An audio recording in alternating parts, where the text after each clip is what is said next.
ba'd. Alhamdulillah di malam Senin yang diberkahi oleh Allah Subhanahu wa taala ini kita berkumpul kembali bisa bersama-sama membahas kaidah-kaidah yang berkaitan masih dalam masalah tauhid uluhiyah, di mana pertemuan sebelumnya kita telah membahas hal-hal yang berkaitan tentang masalah takfir, ya, mengkafirkan atau memberikan status kafir, ya, jika memang jelas kekafirannya, apalagi yang telah disebutkan di dalam Al-Quran atau hadis Nabi SAW, maka wajib, tidak boleh kita ragu, gitu ya. Atau bahkan kita menyaksikan orang kafir, ya, dia baik, dia luar biasa hebatnya, terus karena kebaikan yang luar biasa, padahal jelas-jelas kafir, tapi kita tidak mau mengkafirkannya. Ini juga salah, ya. Kalau dia memang jelas dia adalah seorang kafir, orang yang non muslim, yang belum masuk Islam, walaupun sebaik apapun dia, tidak boleh kita menolak kekafirannya. Tetap kita harus berikan status kafir kepada diri. Istilahnya kafir ini status seseorang. Jadi kalau memang dia sudah kafir, ya kafir. Cuman walaupun di Indonesia ini sering terjadi salah paham, ya. Kafir seakan-akan mengejek, padahal dia benar-benar orang, Nasoro, orang Yahudi, atau orang yang bahkan tidak beragama, dicap kafir nggak mau, seakan-akan kafir itu seakan-akan seperti ejekan, padahal bukan, ya. Itu adalah status, ya, yang ada di dalam masalah akidah kita kaum muslimin. Orang-orang yang memang sudah bersyahadat, ya, masuk Islam, ya kita kan muslim, mukmin. Sedangkan yang lainnya maka kafir, bukan sebuah ejekan. Maka juga jangan dijadikan ejekan, oh kafir. Jangan seperti itu, ya. Kemudian juga masalah ilzam yang kemarin kita sudah bahas dan lain sebagainya. Sekarang pada malam hari ini insyaallah kita akan masuk ke dalam kaidah baru yang disebutkan oleh beliau hafizahullah taala, Syekh Walid As-Suaidan hafizahullah taala, dalam kaidah as-sadisah wa sab'un disebutkan man sabba nabiyyan mimman thabatat nubuwwatuhu faqad kafar. Barang siapa yang menghina atau mengejek atau merendahkan seorang nabi yang telah tetap kenabiannya, maka dia telah kufur, ya. Tentu jamaah rahimahullah ini berkaitan tentang masalah iman kita kepada Rasul, termasuk para nabi, membenarkan apa yang dituliskan di dalam Al-Quran maupun hadis. Di sana ada nabi-nabi yang telah disebutkan, telah tetap dengan dalil-dalil yang jelas, maka tidak boleh kita menghinakannya. Lianna muqtadal i'tiraf wal iqrar iman bi nubuwwatihi. Karena ini berkaitan tentang masalah kita membenarkannya, ya, menetapkannya, meyakininya. Kalau sudah memang disebutkan di dalam Al-Quran, ada nabi-nabi yang disebutkan, Adam, ada Nabi Isa, ada Nabi Musa, dan yang kita hafalkan biasanya anak-anak TK, gitu kan, 25 nama nabi, gitu ya, yang telah tetap dan lain sebagainya. Maka ini wajib kita imani. Dan iman di sini tentu ada dampak atau ada akibatnya, yaitu kita harus menghormatinya. Tidak boleh menghinakannya, tidak boleh merendahkannya, menghinakannya, apalagi, ya, ta'zimuhu wa ta'ziru wa tawqiru wa taqdiru wa ihtiramuhu. Wa sabbu yutanafa ma'a hadhihi al-muqtadayat. Maka menghina itu akan menghilangkan daripada muqtadayat, daripada iman tersebut, ya. Sebuah keharusan daripada iman kita kepada para nabi dan rasul adalah itu, ya, mengimaninya, mengetahuinya, ya, tidak merendahkannya, menghormati dari berbagai aspek. Falam yasubu illa li syakkihi bi annahu nabi. Maka tidaklah menghinakannya kecuali ada keraguan bahwasanya dia adalah nabi. Akan tapi mungkin seringkali kita dapatkan di masyarakat kita atau di sebagian dari kaum muslimin mungkin terjadi cekcok atau terjadi jidal ya, debat antara pemuda muslim sama pemuda non muslim. Misalkan dengan pemuda Nasoro ya. Pemuda Nasoro yang ngejek, ini permisalan ya kan? Wah, kaum muslim mah nabinya yatim piatu katanya. Ya kan? Kemudian muslim yang satunya ini membalas, "Wah, kamu Tuhannya yatim," katanya. Padahal dia tahu yang dimaksudkan di situ adalah Isa alaihissalam. Jika yang diomongkannya ya, yang dimaksudkan dari omongannya tersebut adalah Isa alaihissalam, kemudian dia menghinakannya, merendahkannya, maka ini juga bisa masuk ke dalam penghinaan. Berbahaya ya, hati-hati. Maka keimanan terhadap nabi dan rasul itu mengharuskan seorang muslim dan mukmin itu untuk menghormati daripada nama-nama dan nabi-nabi tersebut ya. Istilahnya saking cintanya dengan Nabi Muhammad SAW, lantas ia tidak meninggalkan nabi-nabi yang lainnya, tidak menghormati nabi-nabi yang lainnya. Ini juga salah ya. Yang ini adalah sebuah kekeliruan. Maka ini juga bisa berakibat dalam masalah akidah, karena nabi-nabi yang telah ditetapkan di dalam Al-Quran maupun hadis itu adalah semua telah jelas bahwasanya mereka adalah nabi Allah Subhanahu wa taala. Ya. Maka wajib kita mengetahuinya, mengimaninya dan menghormatinya. Ya. Tidak boleh menghinakan satu nabi pun yang telah ditetapkan oleh Allah Subhanahu wa taala. Maka ini juga masalah bercanda ya, berkaitan dengan masalah bercanda, masalah biasanya ejek-ejekan dan lain sebagainya. Ini juga berbahaya. Mungkin kita bisa sampaikan, terkadang bukan hanya anak muda, bapak-bapak juga bisa gitu kan. Mungkin saking dekatnya saling itu, mungkin adalah acara forum di mana forum tersebut ada perdebatan. Nah, jangan sampai kaum muslimin itu menghina nabi-nabi yang telah lalu. Jelas kalau menghina Nabi Muhammad SAW, jelas orang-orang kaum muslimin pasti mengatakan dia kufur. Akan tapi kan kalau dia menghinakan nabi yang sebelumnya, Nabi Isa, Nabi Musa, sebagian mungkin menganggapnya remeh. Akan tapi ternyata hal tersebut merupakan sesuatu yang merupakan kekufuran, masuk ke dalam pembahasan iman, akidah kita di dalam masalah keimanan. Maka kaum muslimin jamaahullah, kita harus tetap menghormati ya, menjaga nama baik ya, tidak merendahkan daripada nabi-nabi yang telah Allah Subhanahu wa taala utus, yang telah Allah pilih, yang telah tetap di dalam Al-Qur'an dan hadis. Itu dalam kaidah yang ke-76. Di kaidah yang selanjutnya disebutkan oleh beliau hafizahullah taala, al-qaidah as-sabi'ah wa sab'un, yuktafaru fil maqasidit tab'iyyah ma la yuktafaru fil maqasidil asliyatil asasiyah.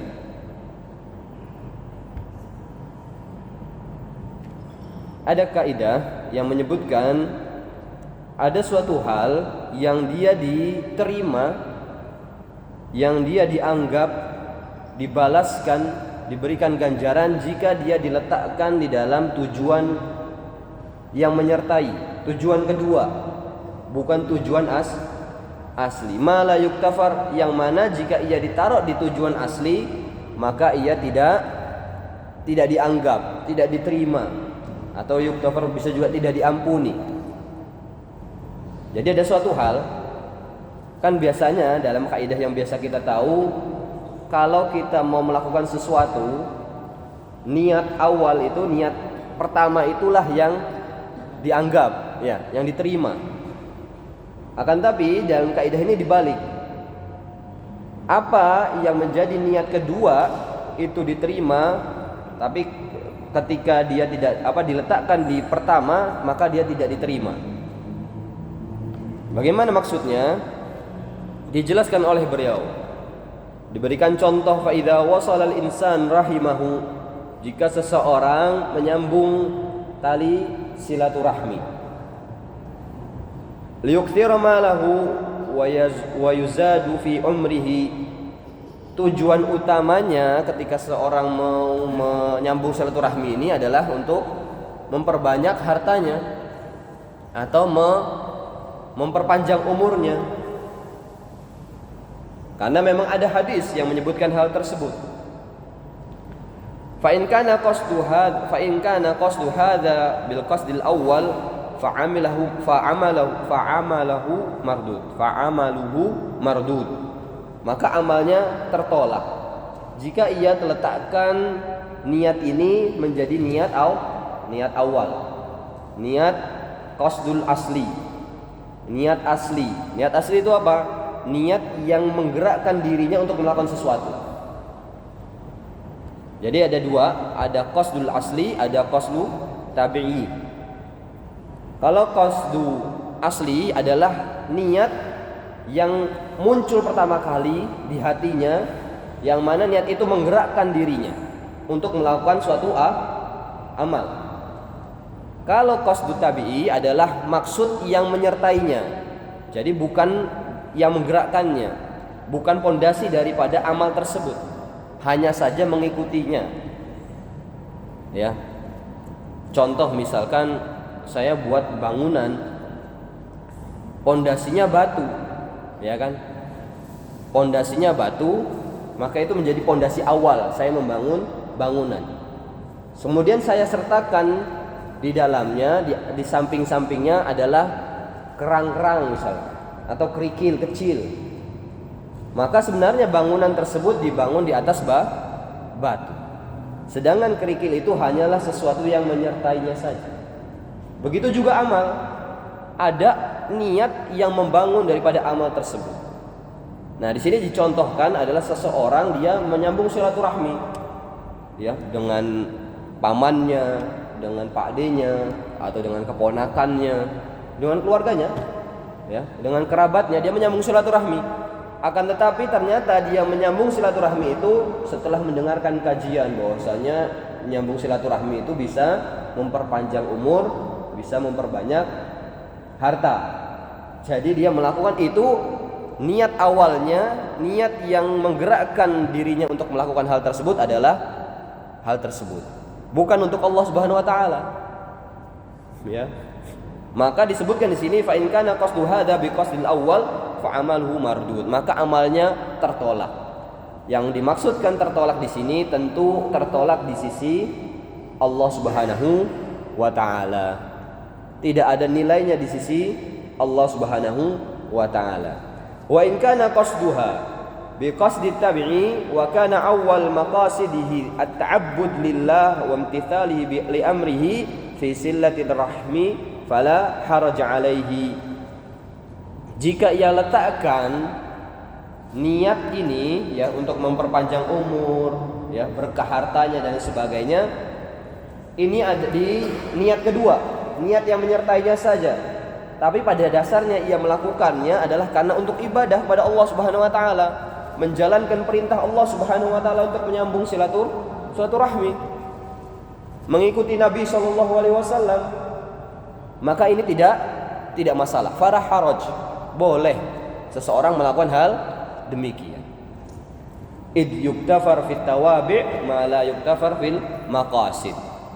Apa yang diampuni atau yang diterima yang di dalam tawabi', dalam hal yang mengikuti, tapi tidak diterima jika dia diletakkan di maqasid, di niat awalnya. Ya, semoga bisa dipahami. Jadi kalau seseorang silaturahmi, maka niat awalnya adalah untuk beribadah kepada Allah, untuk menjalankan perintah Allah, untuk mengikuti Nabi Muhammad SAW. Kemudian ketika sudah dia bergerak, dia sudah melakukannya, ada niat yang muncul, tapi niat ini adalah niat yang menyertai saja, niat kedua, tambahan saja. Semoga Allah menambahkan rezeki saya, semoga Allah memperpanjang umur saya. Boleh. Tapi bukan menjadi niat yang menjadi pondasi dari amal tersebut. Bukan menjadi penggerak daripada badannya untuk melakukan amal tersebut. Contoh yang lain. Walau annal insan tasaddaq bi niyyati ta'abbudu lillah bil qasdil awwal wal qasdu fi qasdi tsani sifa'u mardihi fa innahu la ba'sa wa la haraj alaihi. Jika seorang manusia dia bersedekah dengan niat pertama ketika dia mengeluarkan hartanya pertama kali merogoh kantongnya atau mentransfer, niat utamanya adalah memang untuk beribadah kepada Allah, menjalankan perintah Allah, mengikuti Nabi Muhammad SAW. Kemudian setelah dia melakukan sedekah, dia punya niatan lain agar Allah Subhanahu wa taala contohnya menyembuhkan penyakitnya, menjauhkannya dari bala. Boleh, itu tidak masalah. Fala haraj. Ya, la ba'sa wa la haraj alaihi. Tidak masalah bagi dirinya. Nah, yang salah adalah ketika seseorang bersedekah, niat awalnya adalah memang untuk menyembuhkan penyakit. Ada memang hadisnya yang menyebutkan, anak agak lupa, ya, sembuhkanlah penyakit kalian dengan sedekah. Ada itu, hadisnya dihasankan oleh Syekh Albani, di mana Ibnu Qayyim rahimahullah taala menyebutkan manfaat sedekah itu memang salah satunya adalah menyembuhkan penyakit, menjauhkan dari bala-bala. Bahkan jika dilakukan oleh orang-orang fasik, bahkan dilakukan oleh orang kafir, manfaat ini dirasakan oleh semuanya. Maka kaum muslimin dan kaum mukminin harusnya tidak melakukan hal yang sama. Kalau ia memang melakukan bersedekah mencari kesembuhan, maka mungkin bisa jadi Allah Subhanahu wa taala sembuhkan dirinya. Akan tapi apa amalnya? Mardud. Tidak diterima oleh Allah Subhanahu wa taala. Tidak diterima artinya tidak dituliskan sebagai amal saleh. Maka ketika seorang muslim mukmin bersedekah, niat awalnya yang menggerakkan badannya, yang menggerakkan hatinya, ya, yang menjadi niat pondasi daripada amal tersebut haruslah ta'abbudillah. Harusnya sebagai ibadah kepada Allah Subhanahu wa taala. Boleh disertai dengan niat semoga Allah menyembuhkan penyakit saya. Boleh. Akan tapi jangan sampai menjadi niat awal. Tapi benar Ustaz, saya sembuh. Niat awal saya memang sedekah ini untuk menyembuhkan saya. Benar. Ibnu Qayyim menyebutkan seperti itu. Para ulama menjelaskan seperti itu. Sedekah itu punya khasiat yang dirasakan oleh semua manusia. Bahkan orang terjahat sekalipun, orang kafir sekalipun, ketika ia bersedekah, ia akan mendapatkan kebaikan. Ini juga berkaitan dengan masalah apakah orang kafir ketika melakukan kebaikan dia akan mendapatkan ganjaran? Apakah dia akan mendapatkan balasan? Iya. Kita katakan iya. Karena setiap manusia itu akan diberikan ganjaran oleh Allah Subhanahu wa taala dengan amalnya. Siapapun dia. Ya, diberikan ganjaran oleh Allah Subhanahu wa taala. Kenapa? Karena Allah Subhanahu wa taala telah mengharamkan bagi dirinya untuk berbuat zalim. Ada orang baik diberi ganjaran baik.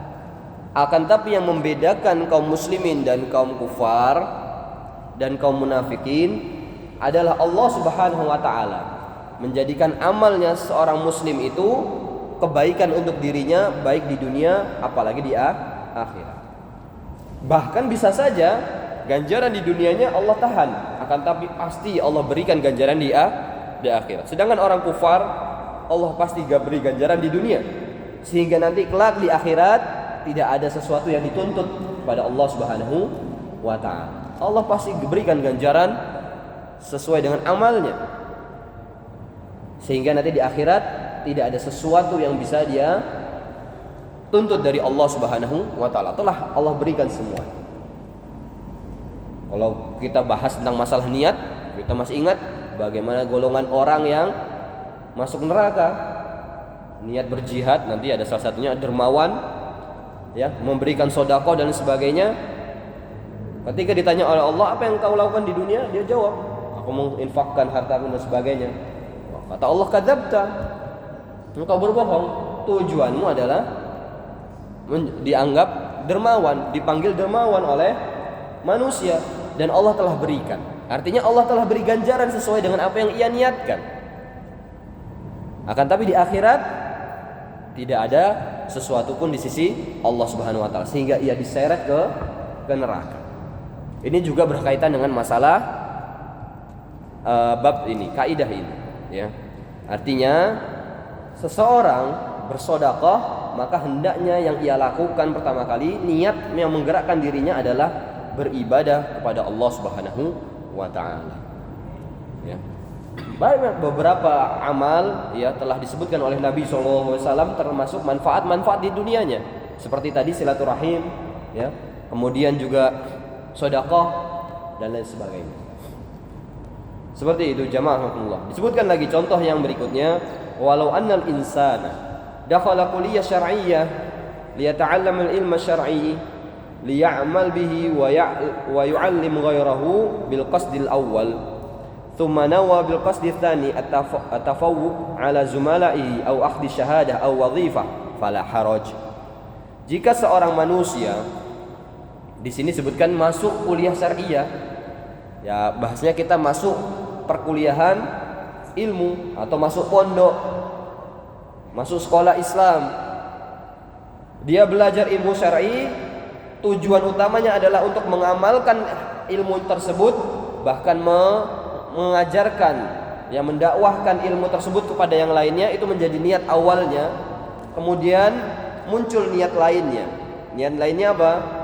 Niat lainnya ini niat yang menyertainya saja, bukan niat awal. Niat awalnya tadi kan, tapi kemudian ada niat-niat yang lain yang menyertainya adalah untuk bersaing dengan temannya, ya, atau mendapatkan syahadah atau mendapatkan pekerjaan. Ini juga tidak masalah. Kebalikannya, jika niat awalnya cuma mencari syahadah, mencari ijazah, ya, syahadah itu ijazah di zaman kita, di Indonesia ijazah, atau dia hanya sekedar untuk mencari pekerjaan, masuk pondok atau masuk di sana kita di kampus Madinah zaman dulu ya. Kalau sekarang kayaknya enggak terlalu. Zaman saya masuk pertama kali itu ada kelas karyawan. Biasanya sore ya, sore sampai malam itu kelas karyawan. Kebanyakan karyawan-karyawan kantor negeri dan lain sebagainya, mereka masuk perkuliahan syariah, ya, kuliah syariah. Tapi tujuan mereka memang hanya mencari ijazah, ya. Mereka bayar, pelajarannya mudah, ya, waktunya fleksibel, ujiannya mudah sekali. Karena anda pernah ikut kelas sore kan, ikut kelasnya karyawan, beda. Pagi itu kami ujian sama dosen yang sama, dosennya ujiannya lebih susah. Waktu itu qadarullah saya lagi sakit, akhirnya saya ikut ujian susulan dengan kelas karyawan. Soalnya mudah banget, gak usah belajar juga bisa. Oh beda, ya, karena memang tujuan mereka aslinya adalah hanya untuk mendapatkan syahadah atau mendapatkan ijazah, ya. Jika itu menjadi tujuan awal seseorang belajar ilmu agama, maka tidak ada nilainya di sisi Allah Subhanahu wa taala. Bisa dipahami? Tapi kebalikannya, kalau memang awalnya dia niat belajar ilmu agama adalah untuk bisa mengamalkan agama dengan benar, mengajarkan keluarganya, kerabatnya atau masyarakatnya untuk berdakwah, itu niat awalnya. Kemudian boleh sekalian, kalau di Indonesia ijazah itu penting lah ya. Biasanya kalau ceramah tanya itu lulusan mana ya kan, seperti itu. Biasanya seperti itu. Beda antara LC sama MA, beda ya, beda gaji juga ya.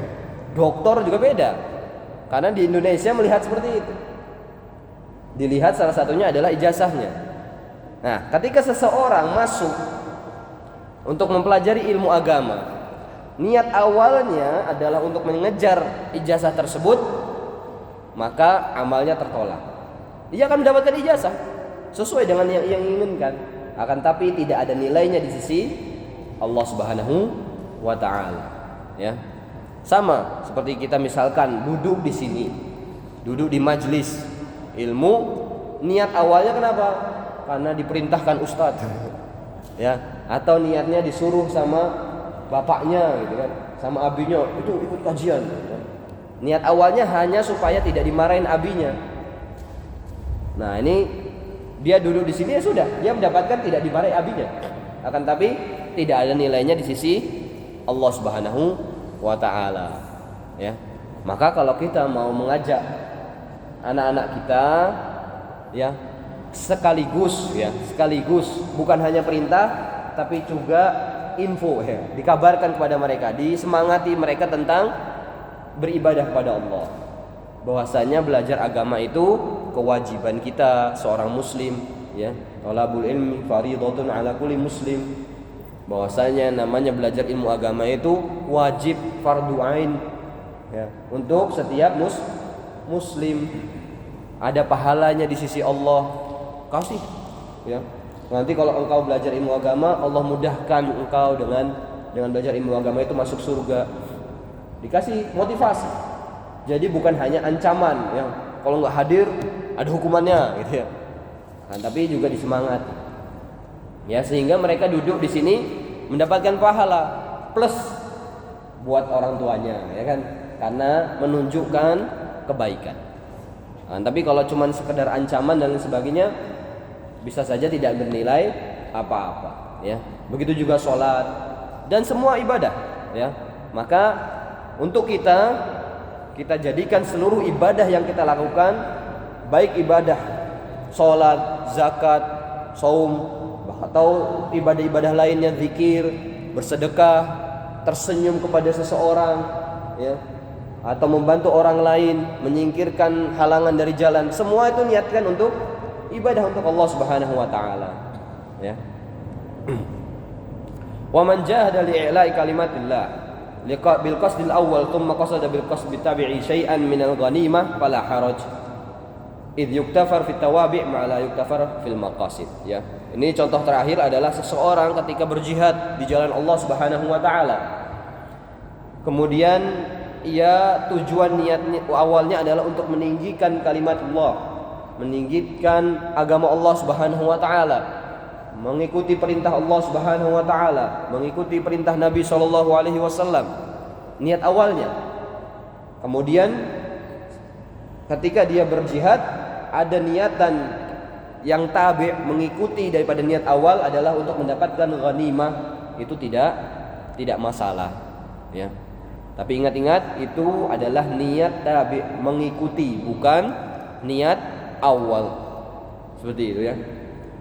Seorang yang melakukan hal-hal ibadah yang lainnya juga sama. Ini contoh-contoh ini bukan hanya khusus masalah ini saja, tapi semua masalah, semua ibadah yang bisa kita lakukan. Contohnya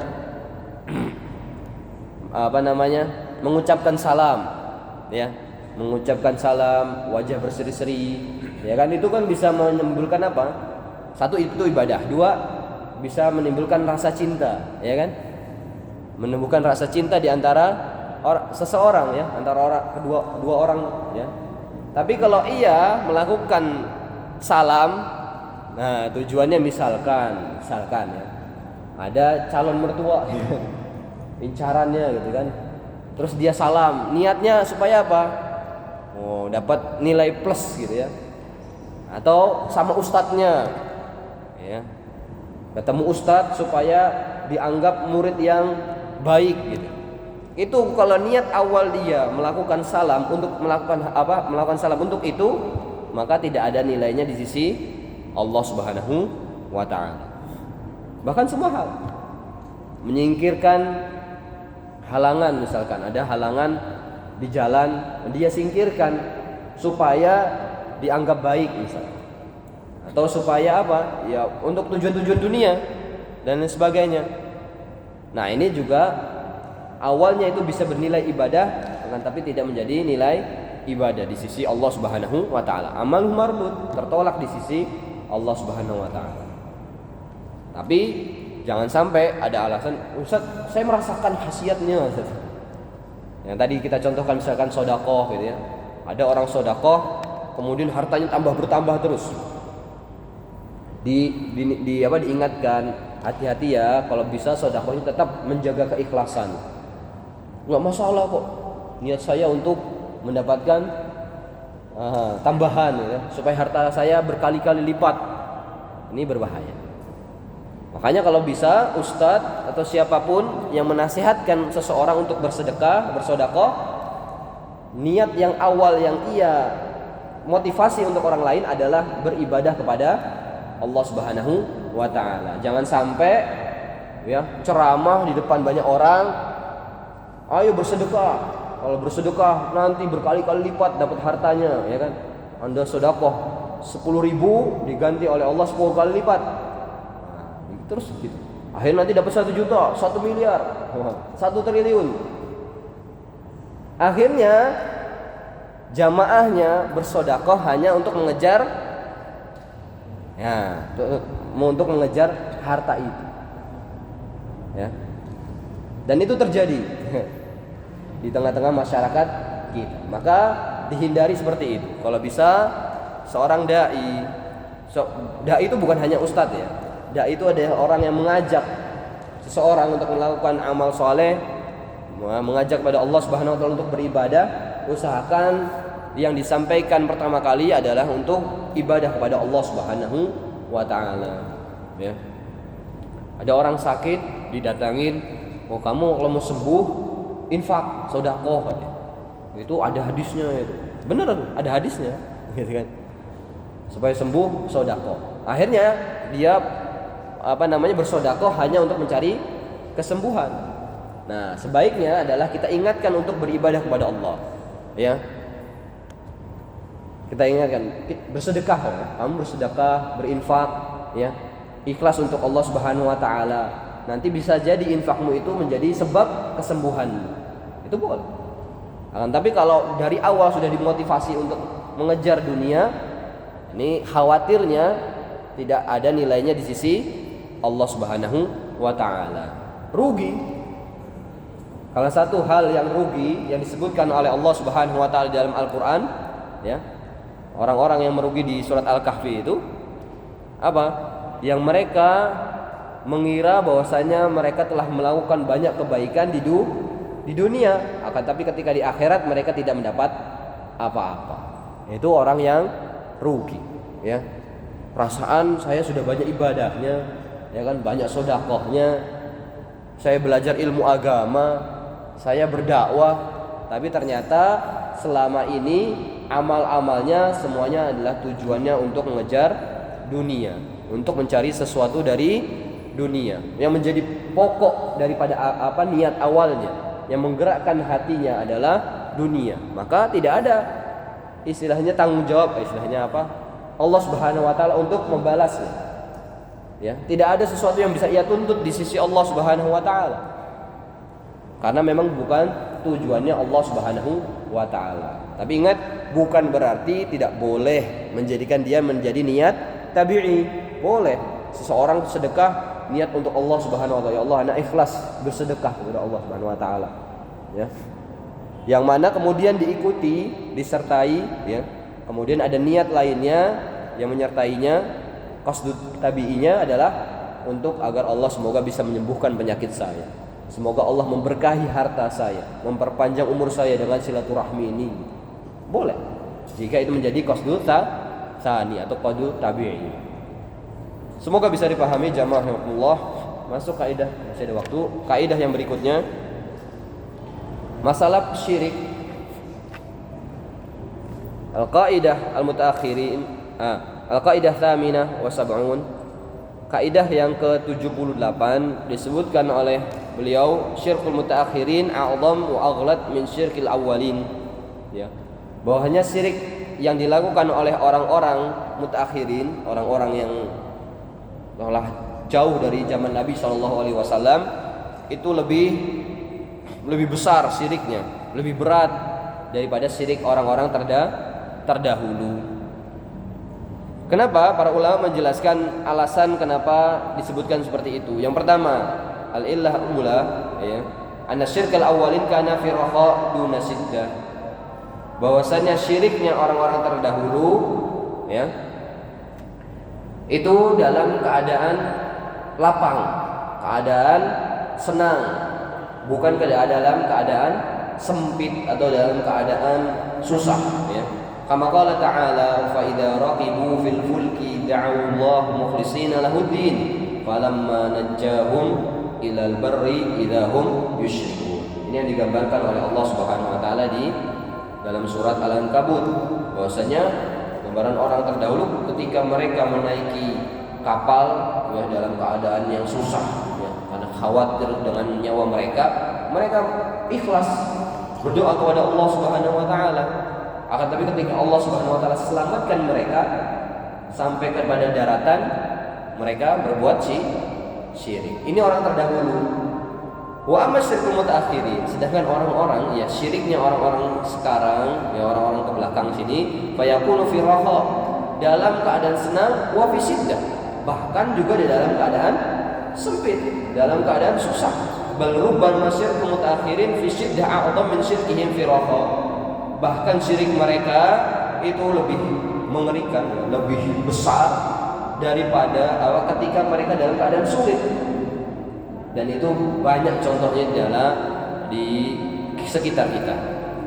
Ketika sehat, mereka melakukan kesyirikan kepada Allah, ya, mengadakan acara-acara kesyirikan dan sebagainya. Ketika sakit, ya, dalam keadaan susah, ya, hutang di mana-mana, ya, atau sakit yang tidak sembuh-sembuh, bukannya kembali kepada Allah. Kalau orang dahulu langsung, kalau dalam keadaan susah mereka langsung ikhlas kepada Allah. Kalau orang sekarang dalam keadaan sempit, terlilit hutang, sakit yang luar biasa, malah melakukan kesyirikan. Datang kepada dukun yang berobat kepada orang pintar. Ya, kalau orang pintar agama minta didoakan. Ini orang pintarnya pintar-pintaran, ya. Pintar ngibul.